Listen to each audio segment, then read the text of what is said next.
Hey everyone, if you're watching this on YouTube, you'll probably notice my red light glasses. That's because it is after hours at night. So let's just get right into it.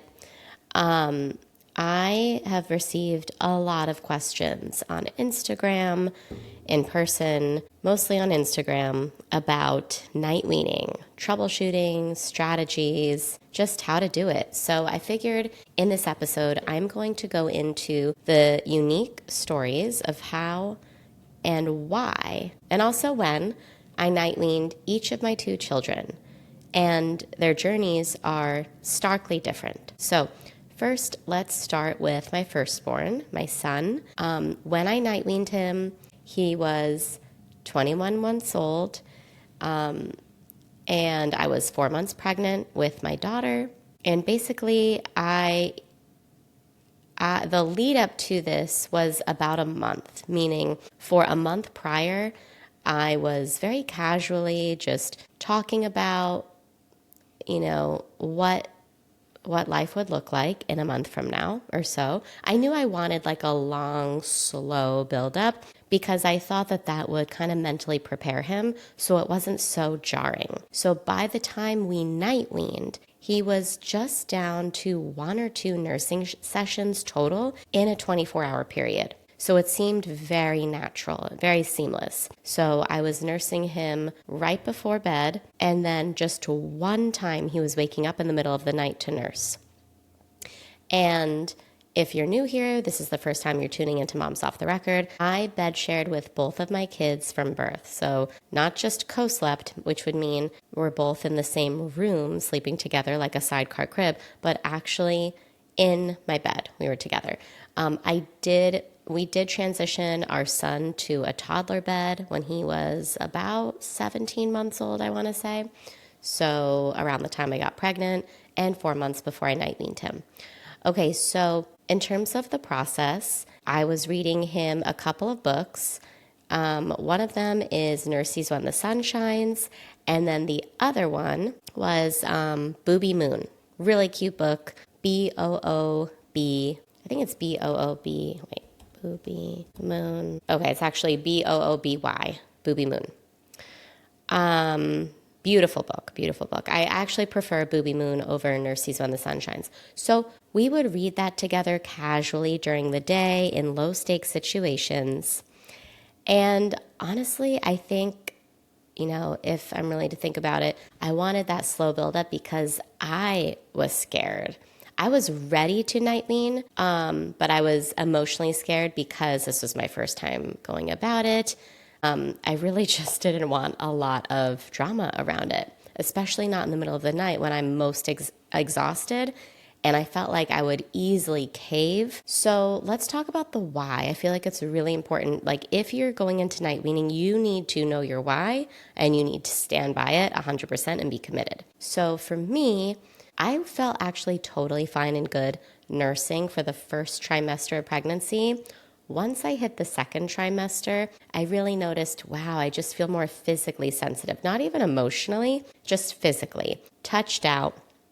And I wasn't even nursing on demand. So I've never timed feeds. I've never had a schedule. I've literally never even had a nursing app. I've never done any of that. But what I mean is I practice breastfeeding on demand for at least the first 12 months. You really don't have to nurse on demand after the first 12 months, but it is biologically necessary for the first 12 months. And that's really because when children are about a year old, the premise is they're hopefully by then, ideally, right, they're having like 3 square meals a day. So of course we know that breast milk and breastfeeding doesn't lose any benefits as time goes on. The benefits still exist for both for mom and for baby. But in terms of the on-demand piece, I do tend to set some boundaries in toddlerhood to avoid burnout. So if a toddler over 12 months old is frequently, like if you find your toddler frequently latching on just constantly, it could just be a sign that they're bored, they need a little bit of redirection. And you'll know if it's a true like hunger or thirst issue if you redirect and you distract and you give other options or ideas and they're still coming to you, right? So obviously with nursing, especially with a toddler, I would argue it's more about like comfort and regulation. When we're talking about an infant, this is a wildly different situation. So I just want everyone listening out there, especially if you're a first-time mom, you only have an infant under 12 months old, it's like apples and oranges, right? We're talking about emotional comfort primarily, and of course, immunological benefits, et cetera, versus like actual life or death or physical necessity in infancy, right? So it is completely okay to set boundaries. So what's nice about setting daytime boundaries is you don't burn out, right? Because breastfeeding it should be a marathon, not a sprint. All right, so let's just jump into like the actual night weaning part with my son, my firstborn. So the penultimate session that I phased out was nursing right before going to sleep for bed at night, not nap time. And if you are an attachment parenting mom who's, always nursed directly on demand from day one, you might be wondering, and like, you bed share, you might be wondering if a day will come when your little one will be able to go to sleep for the night without needing to be nursed at night. And yes, it's like really cool when you get to witness that, especially because we didn't have any other sleep associations. We've never done like stuffed animals. Like, yes, once my kids are in a toddler floor bed, like there's, some stuffed animals that I think are cute that maybe I had or they were gifted or, we got at Disney World. And so like we'll kind of just like use them to decorate the bed. But my kids have never been kids who like bring around a blankie or a stuffed animal as like an emotional security tool. That's just never been them. So the animals are kind of just like more decorative for us. They could care less about these animals. So they don't have blankies or binkies or animals. There's no like comfort object, It's just the boob.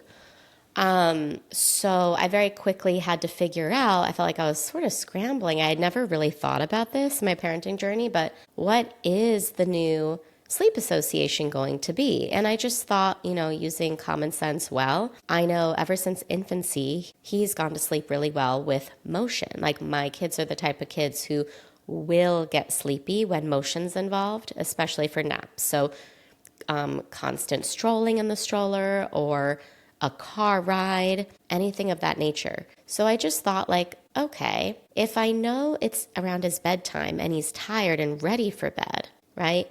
And everything else in the routine is good to go. Like we are ready for bed. And the only thing missing is the boob. What can we do to actually get him to fall asleep, right? You're just taking it step by step. Okay, well, what if I push him in the stroller? Now, if you live in a freezing cold environment and strolling for long, like bundling up your toddler in a snowsuit and then unbundling them isn't practical, you're going to have to get creative. Or maybe you're able to stroll them inside and just pace inside, which we've done too. But we would change our routine. So instead of me nursing him to sleep, we would just pop him in the stroller, go for a walk. He'd be asleep within 5 to 10 minutes. Awesome. And then what we discovered is, so then we would roll him back in. We discovered after about 10 to 15 minutes of him being asleep in the stroller, and he's on a recline, he's a deep sleeper. So he'd be in a deep enough sleep to where my husband would then just transfer him to his toddler bed. Okay,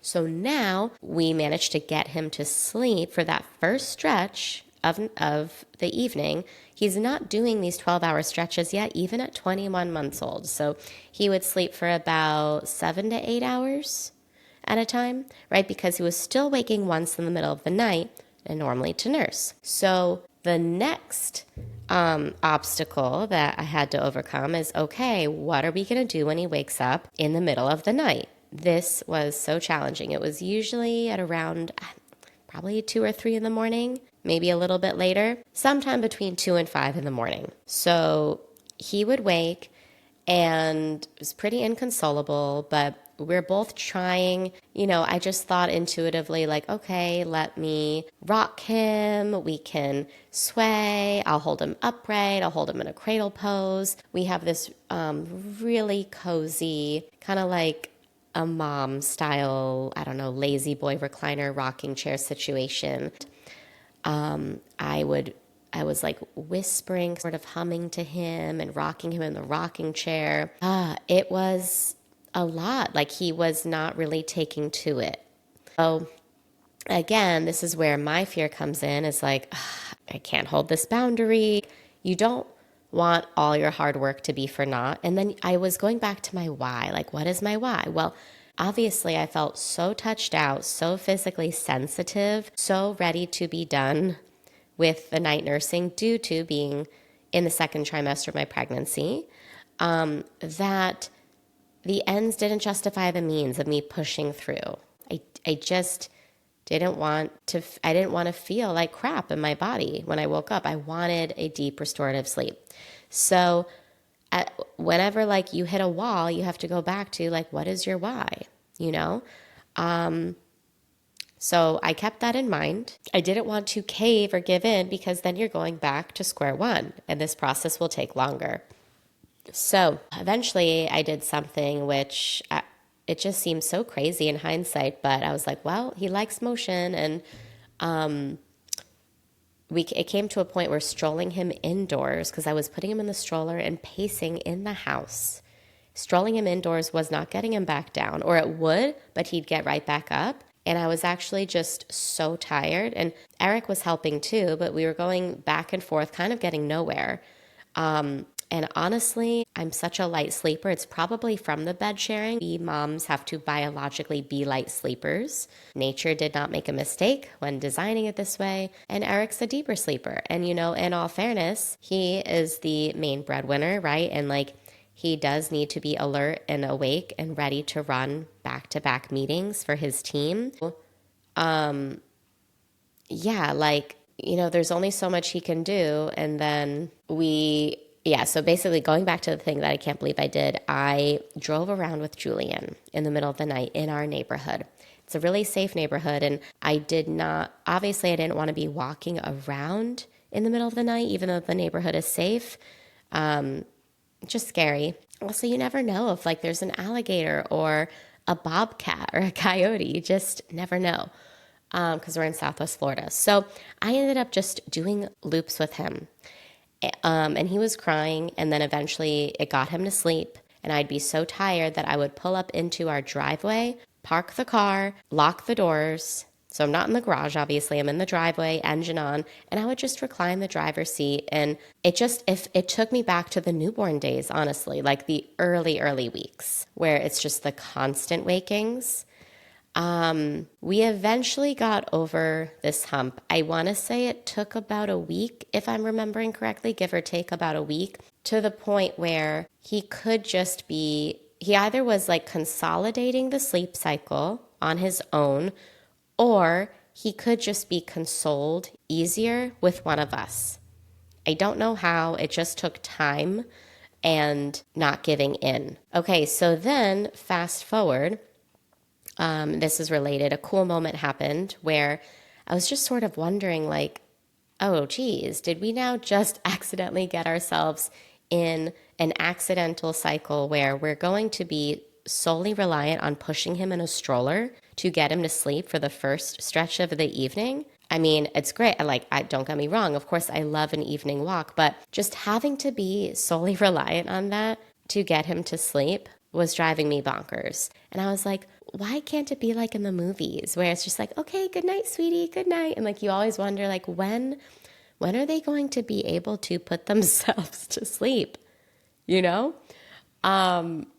And listen, I know, like, yes, it's all temporary. It's all a season. It's a phase. I get it. It just felt like we were jumping through circus hoops to try to get him to sleep. So the coolest thing happened. You know, when you feel like, this is never going to work, you just feel like giving up, and that's when a breakthrough happens. So I sort of knew something was up when I heard Eric and Julian, they were chatting a lot. And then it was getting, like, the chatter was kind of dwindling down very naturally, very gradually. They were in the living room on the couch. They were either reading a book or just talking about their day or drawing or maybe a combination. And then all of a sudden, there's no talk for a while. So I look over and I see that they are snuggling together on the couch. And this is just before bedtime. So, like, my jaw drops and Eric and I look at each other just like shocked, but with a smile. What it means is Julian fell asleep sort of on his own. I mean, yes, with the help of Eric, but we didn't need to push him in a stroller. He didn't need the boob. He didn't need to be driven around. And I was like, oh my God, like that was a light bulb moment for us. He must have been close to 22 months. Such a light bulb moment, such a huge milestone. And I was really excited for it because I love a cozy bedtime routine. And I always just want to read stories together, in bed together, you know? I love that stuff. So from then on out, we realized, okay, this is really cool. This means that Eric can be responsible for putting Julian to bed, because prior to that, it was exclusively me for 22 months because I have the boob. That was fine. That was a beautiful season we were in. But as I was about to enter this next chapter of being a mom of two, I knew like, okay, it is going to be my job to exclusively nurse and therefore handle, bedtime, night wakings, bed sharing, all that with my daughter. And I'm going to need Eric to completely be in charge of the bedtime routine with my son. And that was the start of it. So we ended up going into a routine of, okay, I will read some stories to Julian, then Eric will read some stories, and then eventually it's lights out, no talking, eyes are closed. And it's really, really cozy. So now I'll transition and tell you the night weaning story of my daughter. This story is in stark contrast to my son. So remember, with my son, the night session, like right before bedtime, and then the final singular overnight session were the last to go. So daytime, he was already actually daytime weaned very naturally. We were at just like really one session a day, kind of like midday. And then honestly, just through being busy and like living life, doing a lot of activities naturally, park, playground, food shopping, whatever it is. And then he's eating, 3 square meals a day, a couple of healthy snacks. We're not sitting around nursing,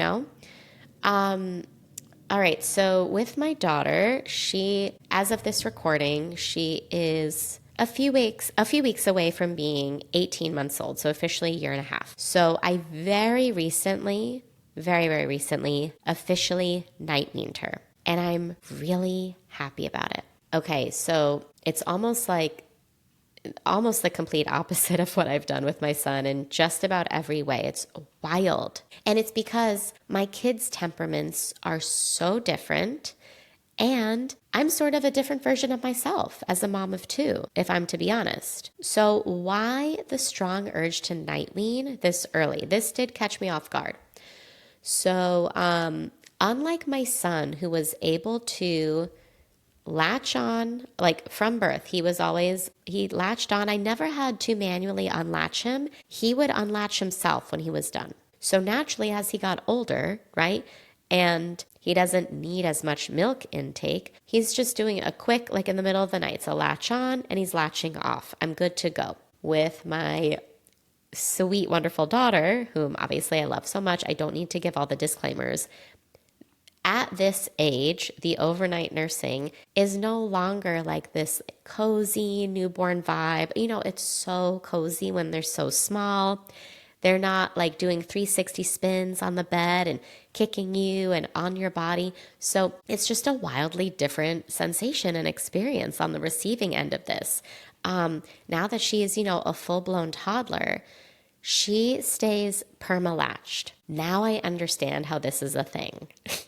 So, and not just perma-latched, but like actively suckling for hours and hours and hours. Very different experience.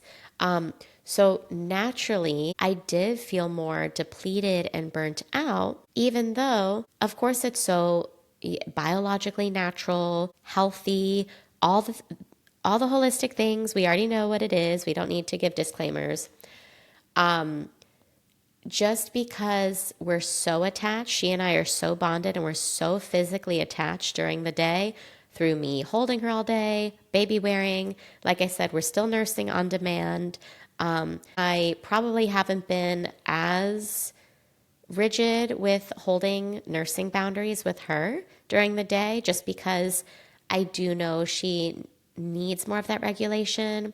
I also think there could be some orofacial myofunctional stuff going on, which we've been working on together with a wonderful OMT based in Estero. Her name is Christy Mittendorf. Just have to give her a shout out. So if your child is a child who has a lot of sensory input needs, especially orofacially, then you might find yourself in a position where they're permalatched to you. So I just recently, it was sort of like building and building, and eventually I just had to face this very, very strong urge to nightwean, not daytime wean. One, I personally think she's too young. I know biologically it's okay, but I am not interested in completely weaning. I'm just interested in having a good night's sleep, both for she and I. More restorative sleep. And as much as I love her cute little self, I just want to give her a million kisses, I don't want her body completely on mine perpendicularly. Like literally sometimes I'll wake up in the middle of the night and she's perpendicular lying across my throat. And I'm like, why is it hard to breathe? Oh, she's like, she somehow got up on my throat, or perpendicularly lying on my stomach. So I very much have the urge at a year and a half postpartum I just want to sleep without a body on top of mine. Yeah, that's all. It's not even like, oh my God, I want my body back. It's not even that. It's just like when I'm sleeping at night, because trust me, like being a mom to two is very much a full-time job. And I need all the strength and energy and focus during the day so I do not burn out during the day, which is when your kids are awake. So all these revelations came to me and I'm like, oh my gosh, not only do I need to nightwean her so she and I can sleep better, because when I would try to unlatch her when she was permalatched, she would pop right back up. So she was not just like okay with going to sleep, she'd pop up and be upset about it. We're not going to do a pacifier. I do have somewhat of an aversion to pacifiers. Neither of my kids has had one. I was actually open-minded to offering one to my daughter just for car rides because she despised car rides for the first several months. And I was like, desperate, so let's do a pacifier. I mean, she wouldn't take one. And also I did speak with the orofacial myofunctional therapist I mentioned, and she was like, I'm glad you didn't. Like, we know that pacifiers are not ideal for their oral development. Yes, there's some on the market that are better for breastfed babies than others, but overall, if you're trying to work on orofacial myofunctional issues, it's probably best that you do avoid the pacifier altogether. Long story short, I'm not going to now offer her a pacifier and set her back more, even if it would be like a short-term fix. So anyway, I did not do anything gradual about the night weaning process with my daughter. I know her personality type. That would not have worked for her. Without even going into details, just every mother knows their child, it would have backfired more. She needs very firm, crystal clear boundaries, like hard yes, definite no.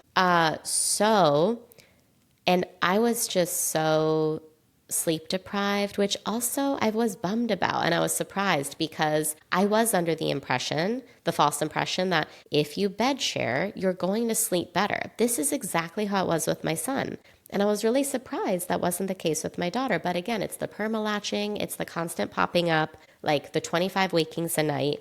I do know, without going into personal medical details, just trust that I know some of the underlying root causes. We are working on them, but in the meantime, it doesn't make sleep easier.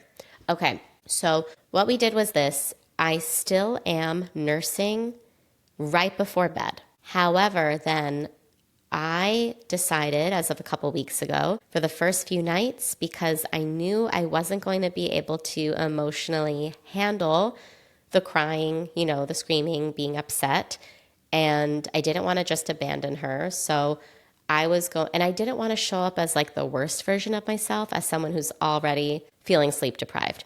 So Eric and I agreed that he would handle that in the middle of the night, whatever that meant, just not abandoning her. Just if you have to rock her, stroll her until she falls asleep, bring her into our bed, whatever it is, you're going to figure it out. And I trust you with that. I don't have to micromanage it. So I went to my mom's house and I slept the night there, which was awesome. I was able to get a nice 8-hour stretch completely uninterrupted, which hasn't happened in years. years. And then, yeah, in the middle of the night, it was tough. So one other thing I should point out, we moved my daughter to a toddler bed. We have like the Nestig, it's the bassinet crib toddler bed 3-in-1 that we had all the way from Julian. So this time around, we moved her to her toddler bed when she was under a year old. Sometime between 6 months and a year. I think it might have been, 8 or 9 months old. It's just so easy for me to get in the bed with her. Yes, I can fit in there like in fetal pose, over the weight limit, but hey, we were not breaking the bed. Although I did notice that the board underneath is a little bit damaged, but whatever. We'll get rid of it eventually. So anyway, it's easy for me to hop in there, do sideline nursing, and then sneak out. And then at 6 or 7 p.m., just go about my night until it's adult bedtime, basically. So you're not just stuck on the big bed, we call it. So anyway, we did something radical, and I was like, I just think that because she can even smell me, she can sense me, it is almost like too stimulating for her, and it's causing her to wake up constantly, like looking for the boob around the clock. So I was like, I think we actually need to now deconstruct the toddler bed, go back to a crib, put it in Eric's office. So we don't have a ton of rooms in this house. So like Julian has his own room, we have the master room, and then there's my husband's office. He works from home, which also has her bed. And then of course I'm out here like recording from the kitchen. Not ideal. That will change in the future. But anyway, so yeah, I would say like putting her in the crib, I did feel weird about that, but I stayed with her by her side. So I would nurse her to sleep.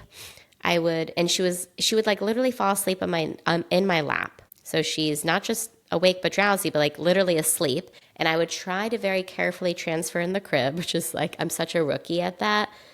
If you know me, you know I've done like a crib transfer, like maybe 5 times in my life with both kids. So I'm trying to transfer in the crib. Obviously, she doesn't like it. I put a shirt in there that smells like me. It doesn't matter what we do. She just hates it, obviously. I mean, she's used to the real bed.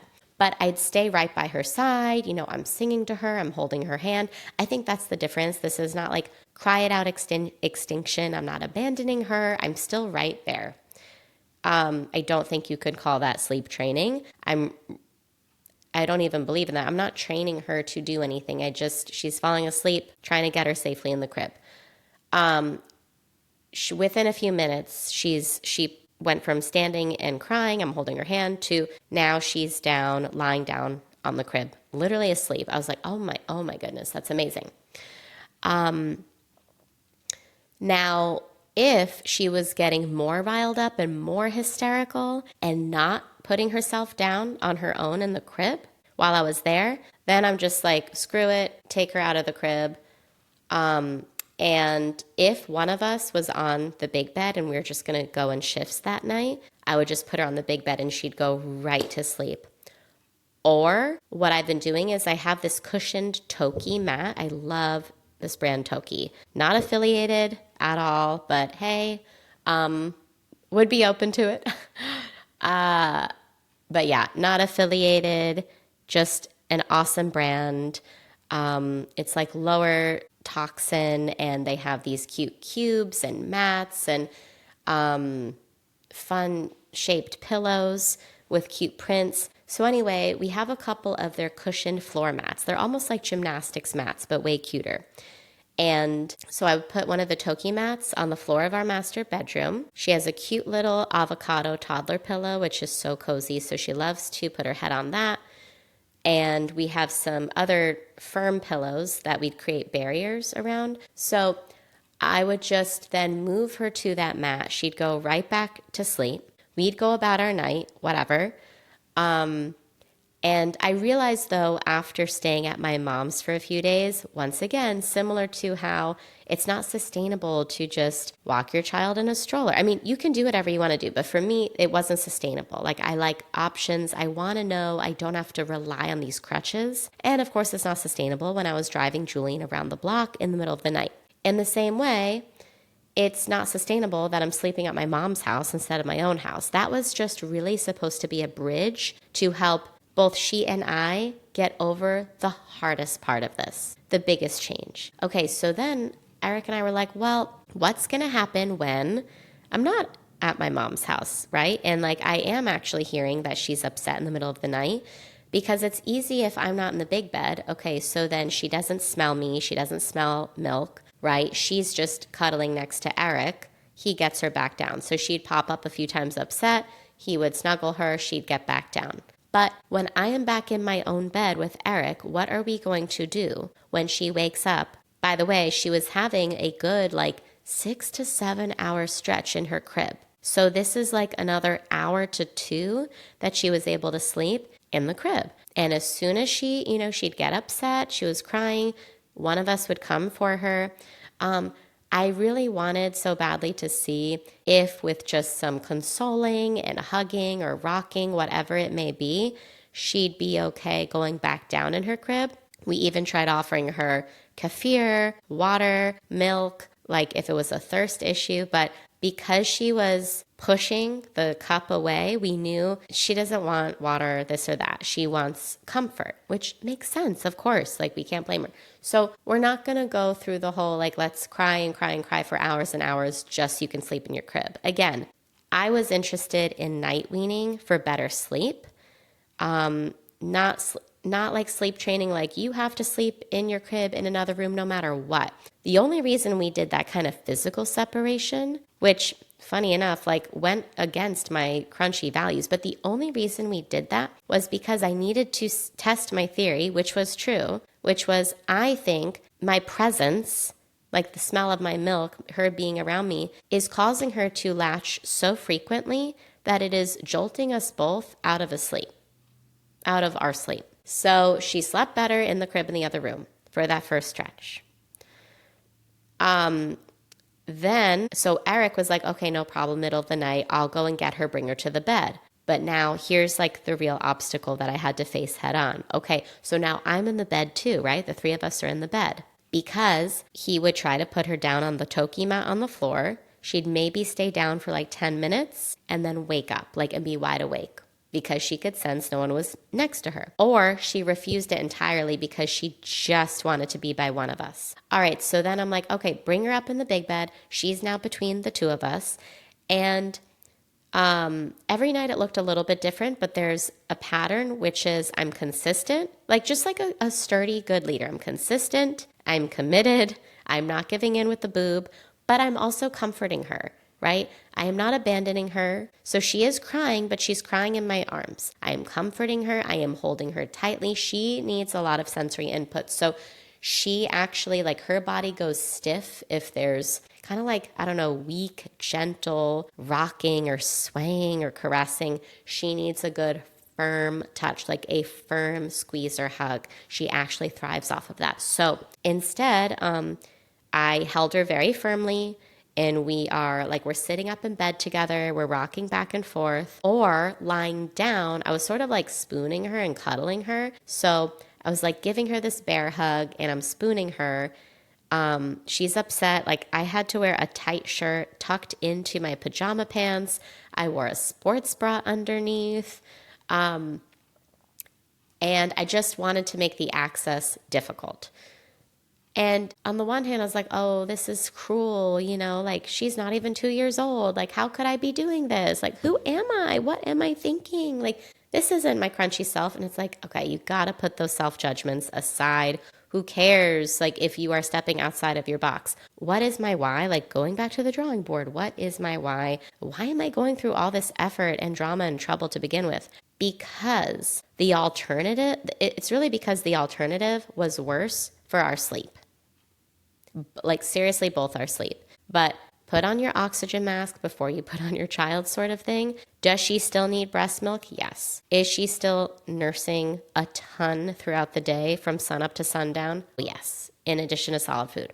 Okay. Is she at an age where she can be night weaned and still be consoled and comforted and nurtured and not be physically abandoned? Yes. So if you're in this boat and you're like, oh my God, what do I do? Like, you don't have to freak out about it, you know? And it's as simple as just saying, like, because I wanted to, right? I actually saw my friend Andrea Haskins of the Account Instinctual Mothering. She made a post recently and she was like, you know, moms are like over explaining their decisions to do X, Y, and Z. Just say, because I wanted to. And it's like, yeah, I night weaned because I wanted to. Why did I want to? Because I freaking want some sleep. And I don't want to sleep train. Like I've never sleep trained my children. That doesn't align with my values. So what is like the most loving way to hold a boundary without sleep training and without cutting off nursing entirely? There has to be some sort of a middle ground. And for me, with her at this age, that's night weaning.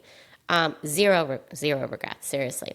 So what happened in the middle of the night was it was very loud, very shrill.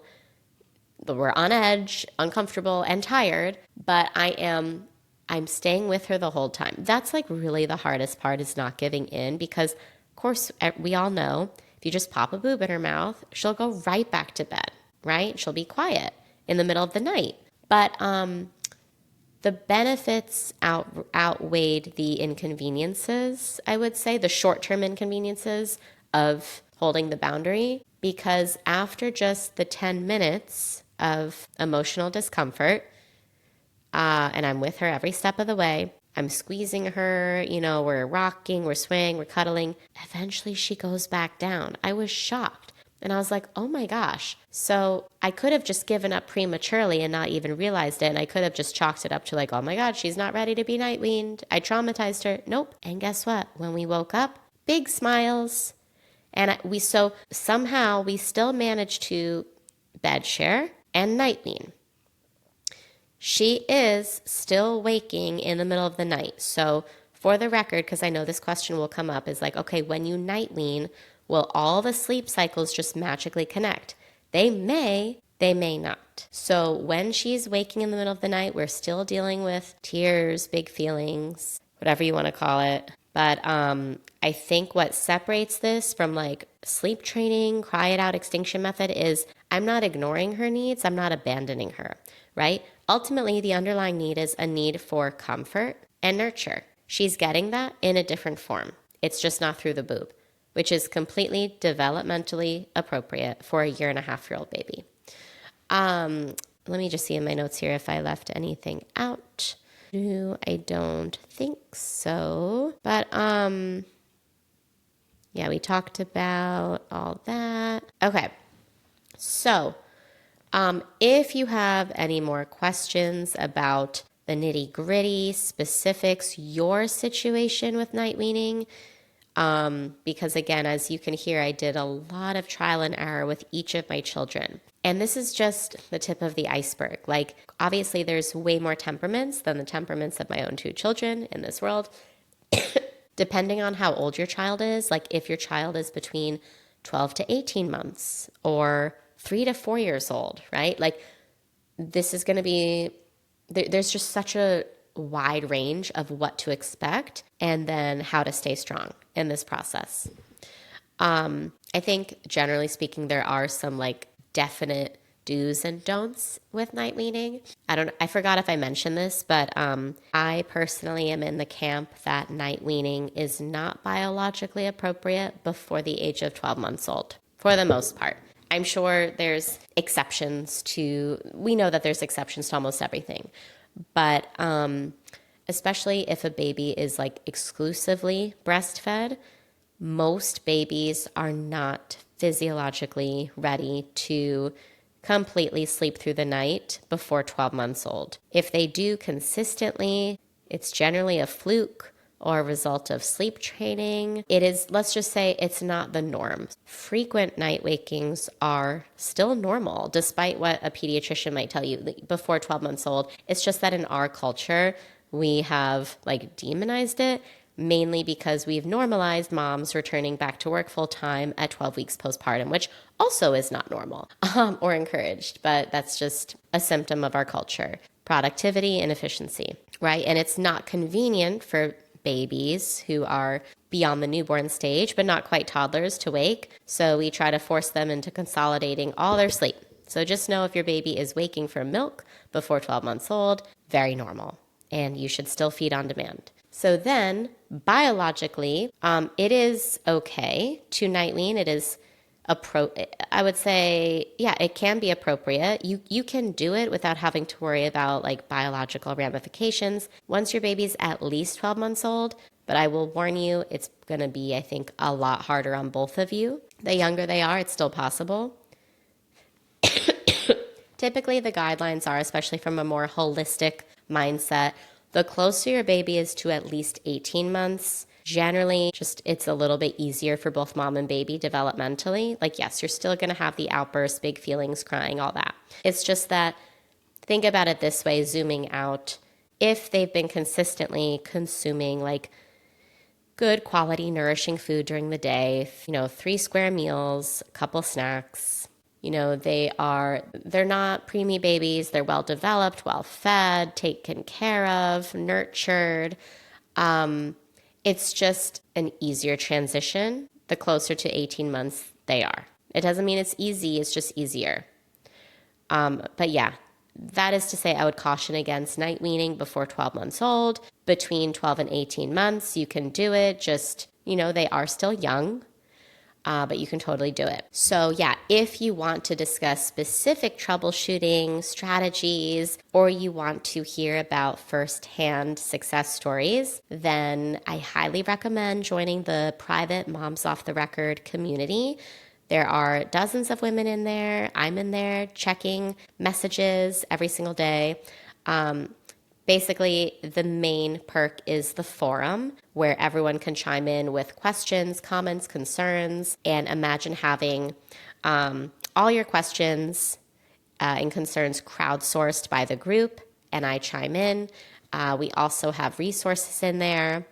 There's exclusive updates about the podcast and otherwise. But yeah, we have a wonderful ongoing thread all about night weaning. I've learned a lot from other women there too. And it's just it's a good reminder that there is no one size fits all protocol or blueprint for night weaning. You must use your maternal intuition. You must custom tailor it both to your needs, but also to your child's. Yeah, and I would love to hear what you thought of this episode. I do hope this was helpful and provided some necessary context and ideas for you. I would love it if you would share it with a mom who's struggling with the decision of whether or when to night wean. That would mean so much. And if you have a minute, leaving a written review in Apple Podcasts, and also a star rating in Spotify and a comment within the episode in Spotify would mean so much. I can't tell you how much leaving a written review in Apple, as well as just taking a second to leave a star rating in Spotify, means for visibility in the podcast algorithms. It can be the difference between hundreds of new moms finding this podcast versus not. So thank you. If you've already left a review, thank you so much. I really appreciate it. And yeah. Oh, if you want to join the private Moms Off the Record community, the link is in the episode show notes. You can also find it as one of the links on my Instagram page, Moms Off the Record Pod. Yeah, or just message me if you can't find it. But I think that's about it. I just tried to touch on all the most important points. And it's really nice to be over the night weaning hurdle, I have to say. And I'm really confident that after night weaning my daughter, it's going to actually propel me forward into meeting my goal of daytime breastfeeding with her, which is at least 2 years. It's not like, okay, the day she turns exactly 2 years old, cut off, weaning celebration. Nope. I would like at least 2 years. We know that per the research and guidelines, not that I care about what 3-letter agencies have to say, but even a blind squirrel can find a nut from time to time. We know that the research and data shows, obviously, the longer you breastfeed, the better, right? And I made it to 21 months with my son. That's a wonderful milestone, but I know I can make it to at least 24 months with my daughter. So by actually cold turkey cutting out all middle of the night feeds with my daughter, it's going to help me feel less burnt out so that I can continue to breastfeed on demand, or just even not on demand, just breastfeed during the day with her. Even if when she's closer to 2, we find ourselves in a position where we're just down to 1 session per day, that 1 session still has innumerable benefits for me and her. So until next time.